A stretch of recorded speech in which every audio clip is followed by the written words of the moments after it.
Hi, I'm Zak.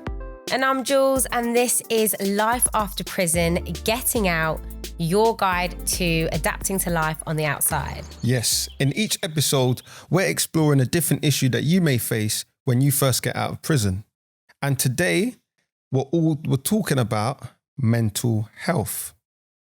Jules, what have your experience of mental health been like?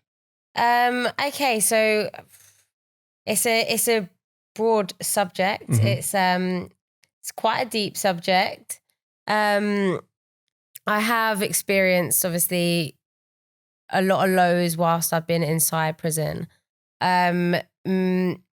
Mainly, just feeling that super low feeling and not being able to get myself out of a hole. Thankfully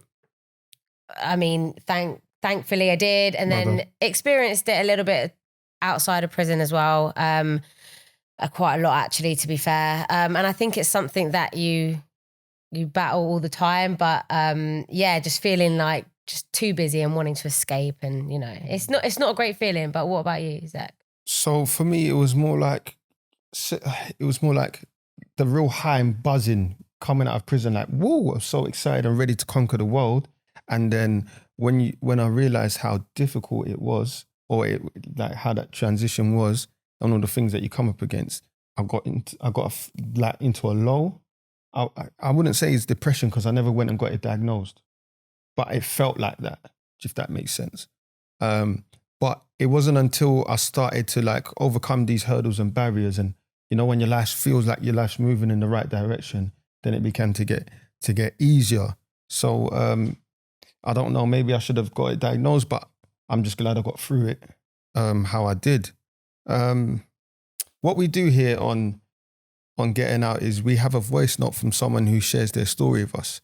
And today we have Emily, who is going to share her experience. Hi, I'm Emily, and I've been out of prison for 6 years now. I've always struggled with my mental health, particularly anxiety and depression. I struggled with my mental health during my time in custody, and even more so when I got released. Custody can be a really challenging time mentally, and I think when people are released, they don't really know where to turn to for help. So my question would be, what services are available to people in this position? Thank you a lot for that voice clip, Emily. It is such a relatable conversation, isn't it? 100%. And kudos for you, expressing that and wanting to find out how, you can really get support about that. I think that's a really important thing to notice. What we also do on Getting Out is we speak to someone, an expert within this field. And today we have our guest, very lovely guest, is Wendy Robinson from Calm.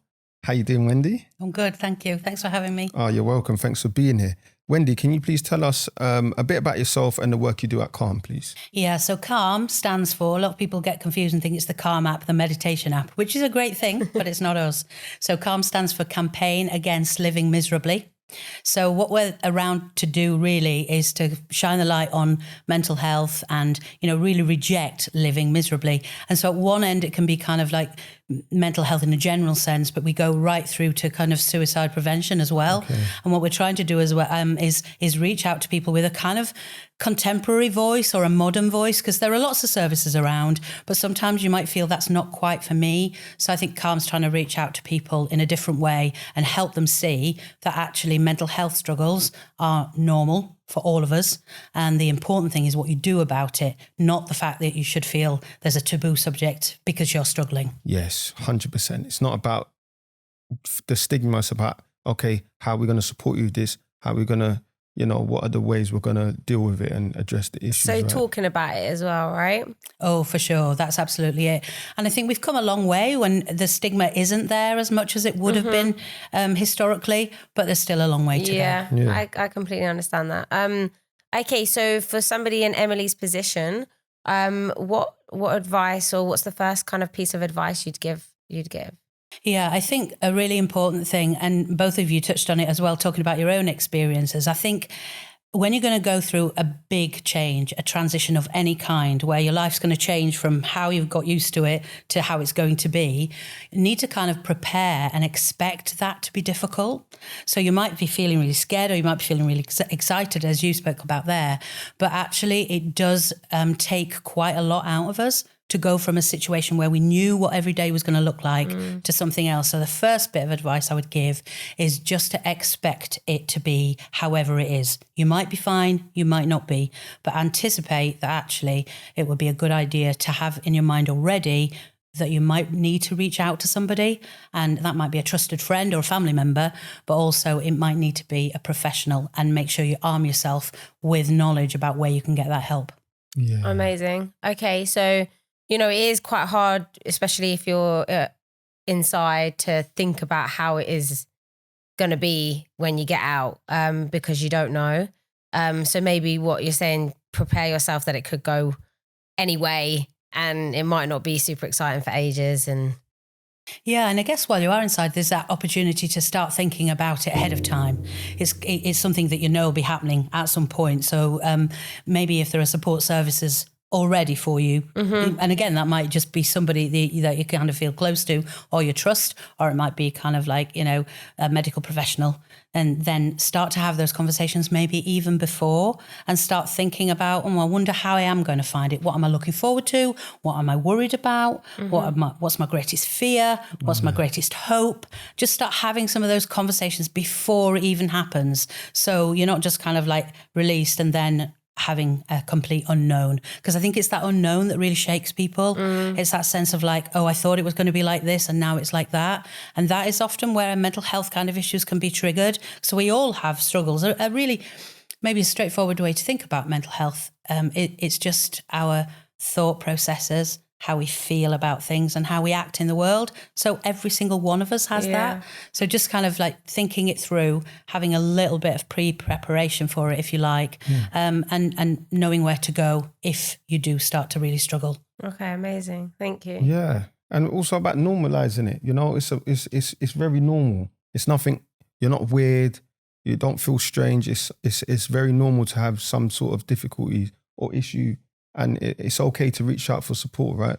Yeah, and I think the mind can play tricks on us sometimes. It's like when we are in a low place, we start kind of believing some of that internal chatter that's saying, you don't deserve this, it's your fault you're in a tricky situation.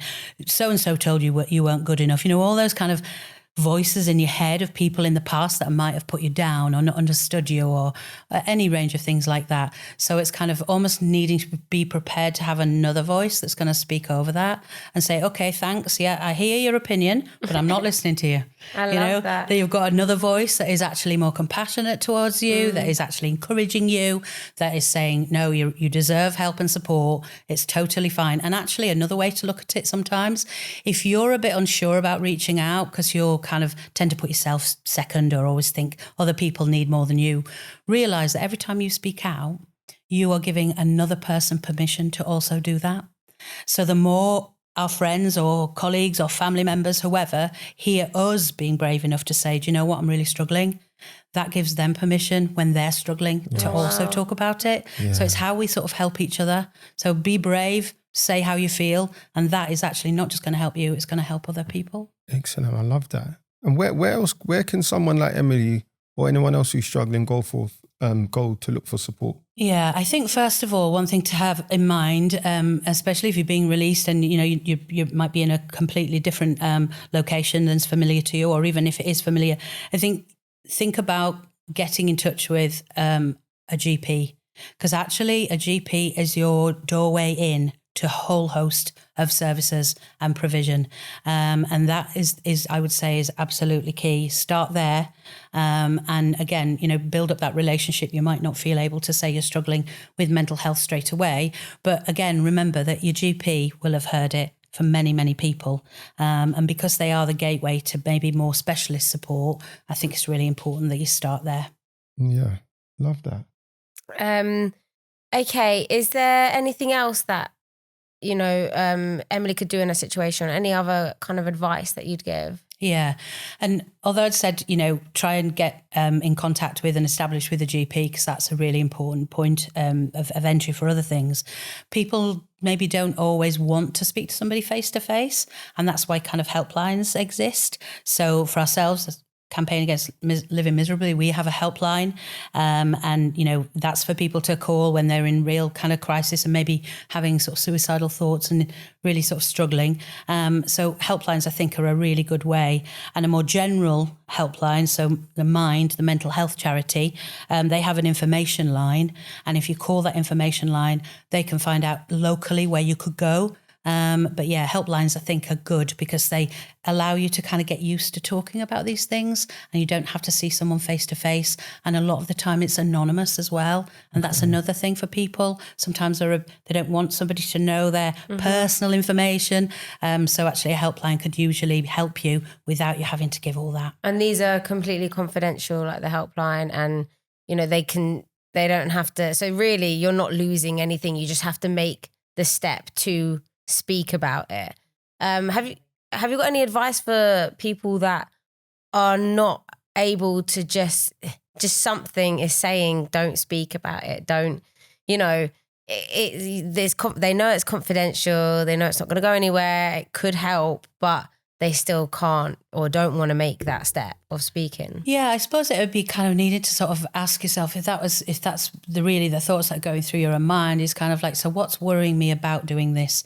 Is it because I've had an experience in the past where I trusted somebody and they let me down, or that I have spoken about it and people have kind of shamed me? I think it's like kind of check in with yourself as to why you're worrying about it and just test it out. I mean, not that I would be encouraging people to call helplines and then just hang up. But, call and just check it out. Right, just trial kind of it. Yeah. Have a minute's conversation. Just decide when you hear that voice on the end of the line, does this sound like somebody who's kind of got empathy or just going to understand or try and understand? And I think that's what you'll find across all the helplines, whether it's Calm, whether it's Samaritans, whether it's Mind. They're all people that really want to help. And they really want to be there for the person that's coming in contact. So I would just say kind of risk it.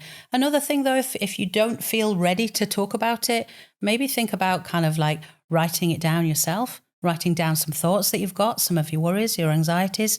Again, if writing doesn't feel right, use your phone to kind of do a voice note to yourself just to talk it through and then listen to yourself back. There's all sorts of things like that can be really, really helpful. Yeah. Really good, writing it down in a voice note. So great suggestion. Yeah. These helplines, they're free, right? They're free to call us. Yeah. It's worth looking online to make sure that you know the opening times, because some are 24/7, some are, our helpline is 5 p.m. till midnight. But yeah, if you look online, there's actually quite a wide range of them. And if you don't speak to a helpline, speak to someone in person, quite a lot of them are ours included. You can speak on the phone or you can have a live web chat as well. And you can also do it through WhatsApp. So you don't have to actually speak, you can text. And there's Shout as well, who are also a mental health charity.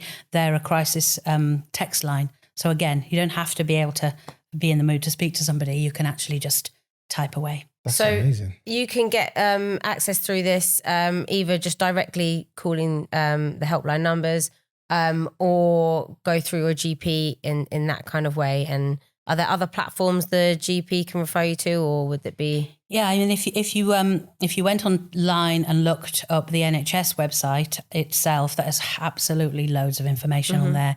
It'll help you, direct you to kind of more local specialist and face-to-face, but also will signpost to all of the helplines that I've also mentioned there. So I think it does take, you do need to want to be ready to take that first step, but maybe see it like that as well. Don't be imagining the end point. It's just like, I'm feeling really not okay, and I just want to sound that out with somebody. Don't expect that you're going to have the answer. If you call someone, a helpline, you say, I'm really struggling, I'm feeling really anxious, then they'll help you think through it. And that's the point, I think, as well. They'll help you think, well, maybe this might help, or, and sometimes actually just being heard by another human being helplines, our own included, are not there to fix people, but we're there to say, I hear you, I understand you, you know, you're not alone, you deserve support. So those kind of things can be really transformational. I think we should never underestimate the impact just having a conversation with a compassionate person. Yeah. The massive difference When you that just can make. need to hear some nice, kind words about yourself. And Yeah, absolutely. yeah, like, I was going to ask you, so with people that you've seen getting help and have been helped, have you seen that quite a lot? Do you get, you know, the feedback like that? Yeah, so at Calm, another area of work that we do, as well as kind of providing services, we do a lot of campaigning. We try and help people out. One of our most recent campaigns is just called Stay. So this is really saying to people that, you know, if you do feel suicidal or that your life's not worth living, stay. There's always somebody that wants you to stay. We want you to stay. So I think, you know, we try and reach people in those ways as well. And I think it's really trying to hear that you're not the only one in this situation. So that's kind of how we try and reach out to people. And yeah, normalizing it is the big thing, I think. Yeah. I wanted to ask, what about if someone's in a moment of distress or like within a crisis? What advice have you got for someone in that situation? Yeah, I think, and really, I'm just going to use the words now. It's a bit of I am a therapist, excuse me. I'm just going to use something now. It's a kind of therapeutic term, but I'll explain what I mean. So it's called emotional regulation, right? And all this means really is when we get ourselves into a real panic and a state, actually it's very difficult to kind of think rationally. So once we get into anxiety states, we can start to lose our ability to regulate our emotions. Our breathing starts to get really fast. We start to kind of get a bit jittery, all of those kind of things. So anything that can bring your emotional state to some kind of steadying place. And something really simple is just kind of a breathing exercise. And again, if you look on YouTube, look online, there's loads of kind of, if you just even put breathing exercise, there's something there that'll just, you know, can actually talk you through it. But it's just kind of really simple. We've all got at our disposable ability to kind of breathe, but that will actually lower your, you know, sort of heightened sense of not being okay. But also remember, when you call a helpline, usually the people that are going to speak to you are used to speaking to somebody in crisis, and they'll help you do that. They'll help. Certainly that happens on our helpline. People are kind of, you know, if they're in a real panic, they'll be kind of given some sort of support to calm down and to think it through. I think a crisis is a way of thinking about a crisis as well, is that crisis can be a challenge and an opportunity. And really, when you're in a crisis, maybe it's some part of your body or mind or everything going, something's not okay here. So it's an opportunity for things to be different. And so, yeah, it's your own internal guidance system almost saying, this isn't okay. Either where I am isn't okay, or how I feel isn't okay, or what's in front of me isn't okay. So it's just like, okay, what's going on? I'm not okay. Who can I speak to? How can I just sort of bring myself back into a regulatory state? Then my brain's got a chance to catch up and start talking sense again. Yeah. And so really, really it's about, you know, controlling your breathing, getting yourself out of like a heightened state of whatever it could be to bring yourself back down to a bit of normality. And then now it's about addressing the issue, right? Yeah. And there's another really simple technique you can try as well, even easier than breathing. Is anything easier than breathing? We do it so much. But actually, if you drop your tongue into the bottom of your mouth, you really notice that it drops in. That actually makes quite a difference. Even thinking about it, doing it, takes your mind somewhere else. Yes. You're not now thinking, you know, I gave you an instruction I'm going to think. And then suddenly your mind's got something else to think about. Yeah. And our minds are wonderful, wonderful things, aren't they? But sometimes they run away with themselves. They're not always our best friends. So if we give it something else to think about. That's so true. And you touched on something earlier about the mind playing tricks on you when it's, you know, saying the negative stuff and bringing you down and down. And, you know, what you said about playing tricks on you, it you know, it made sense to me that they are not like real. They shouldn't be there, you know, like don't let them take over. So making it sound like they're tricking you is quite, it makes you believe that there's another kind of voice on the other end that is the real one then. So I mean, I think another way to think about that in a compassionate sense is like there's no bad parts. We all have, even the part of us that's our mind kind of saying, you need to get out of here, or you need to not do this, or need to, that's just a protector part. It's just trying to keep you safe.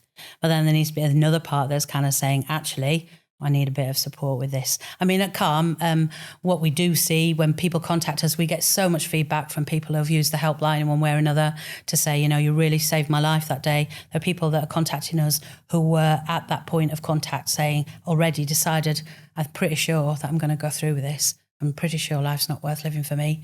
And they reach out. And actually that conversation turns things around for them. So we've heard from lots of people who tell us that. So, you know, it really does work. That's amazing. Thank you. Thank you as well. For you've really touched on the really great points that can really support people. If you wouldn't mind, Wendy, could you just summarize all the bits of advice that you've given us? Yeah. So first of all, it would be that if you're about to have a situation come into your life that's a big change, which leaving prison is going to be, then prepare for it to be a challenge. There'll be some great things about it and then some challenging bits, but prepare for that. As soon as you are in a settled circumstance, try and find out where your local GP is. Get yourself plugged into that. Remind yourself that you have a right to that support. It's there for all of us. It's called a National Health Service for a reason. It's for everyone to use. If you're not so sure about that part of it, find out different helplines that you could use. Go online, check out the NHS's website, but also Samaritans, Campaign Against Living Miserably, the Mind Information Line, and Shout. They're all good starts so that you can start to have that conversation and get the help you deserve. Thank you, Wendy, so much for sharing the advice you have and being a lovely guest. Really appreciate it. Yeah, thank you for joining us. Welcome. So there are other organisations that are available out there that can give you support if you've got any issues or you need support around mental health. We've got Calm. We spoke to Wendy today. Wendy, do you have anything else you want to add about Calm? I guess just to, you know, join us in our fight against living miserably. You know, go on our website, find out ways that you can kind of support us, get involved with us, and also use our services. So that's all I'd say about us. Thank you. Yes. And just to add to that, the Calm helpline is 0800 58 58 58. That right? Yes, good. There's also the Samaritans that you can call. Their number is 116 123. And there's also Mind Charity. So check those out. Yeah, a few more organisations that could help you would be Together, Turning Point, and Rethink. And if you are a woman, you can go to Women in Prison or Advance, who would put you in touch with a women's centre in your area, which is a really good place to go if you are in need of some support. Definitely. All the organisations we mentioned will be in the show description, so you'll be able to find them in there too. And we really want you to know that if there's anyone out there watching, listening, and you're going through something right now and you're struggling, we want you to know that you're loved. We want you to know that you're wanted. We want you to know that there are people that are ready to support you and to help you with whatever you're going through.